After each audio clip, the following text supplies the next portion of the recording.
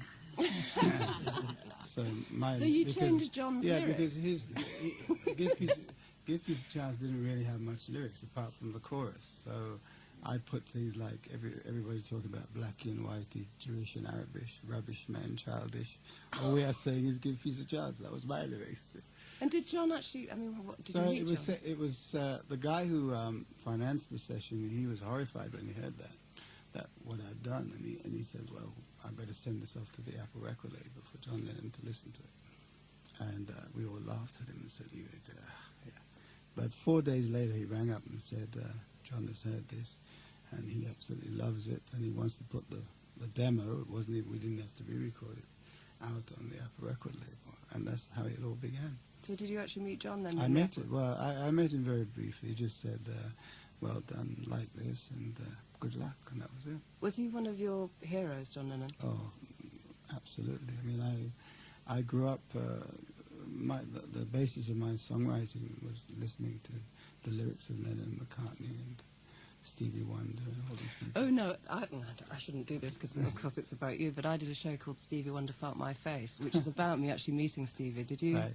Did he meet up with you? Yeah, I mean, I met him, eventually my hero. I met him after I was taken to meet him at Wembley after a concert, and I was introduced to him as, this is Errol Brown, the lead singer of the group Hot Chocolate, and I thought he'd never know who I was, because we just began and stuff. And he went, oh, you're a good group. And I went, yeah. And then he went, I believe in miracles. And I thought, oh, wow. It's Stevie singing killed me singing my song. Man. Errol, you seem like a very nice chap and everything, but I do hear that besides cricket, you actually support the unmentionable team, Manchester United, isn't it? Yes, I do, but I have no excuse for that. I'm not going to make any excuses because I actually been supporting them ever since.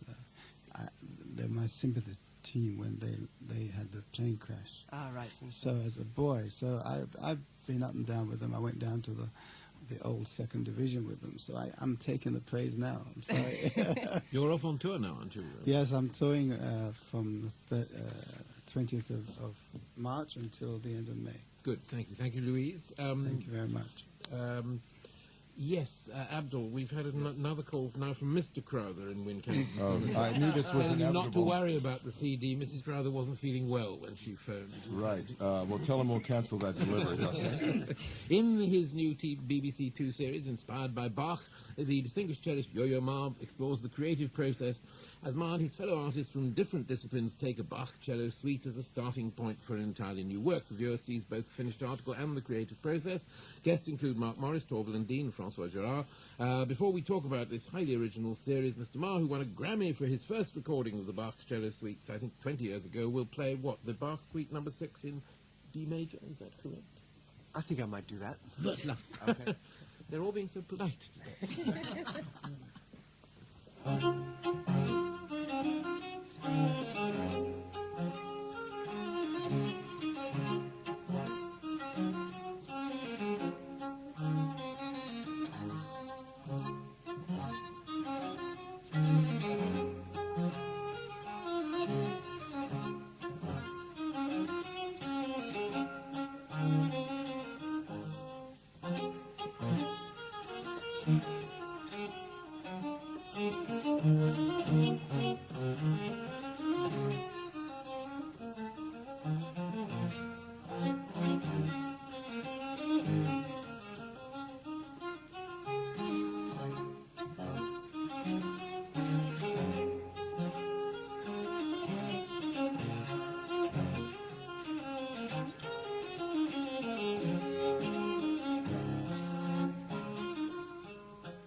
You're coming back here, I think, now.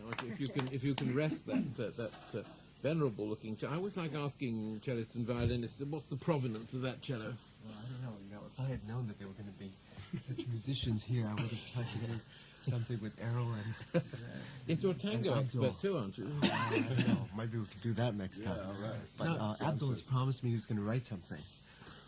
Is that right? That's right. We have this on air, on record. We have it on air. We're going to jam, baby. Yeah, exactly. You know? Get Errol to sing to it at the same time. Absolutely. Errol, we got you in on this Call one, in for too? the CD. All Yeah, right, stop all talking together. You only irritate people at home. And we better talk about these films. Sort of the starting point was that director Francois Girard's Canadian series of 32 short films about Glenn Gould. He's fascinated by visualizing music, is he not? I don't know whether he's fascinated with visualizing music. I think he just loves music, and I think it's not so much a series about visualizing music, so much as just going into your imagination and thinking that a piece of music lives differently in everybody and everybody's minds, and And if I don't know if Don Ward decides to do something funny with the box suits, I'm sure you could find a way to do it. And that there's humor, but that really, literally... You'll have to tell us about it, because I took home a tape last night, and I was very much looking forward to it. I got 50 minutes of a very pretty green screen, for something had gone wrong with the tape. And it was very restful looking at this green screen, but didn't give me a very good idea of the That series. was the one that was trying to visualize That was music. landscape gardening.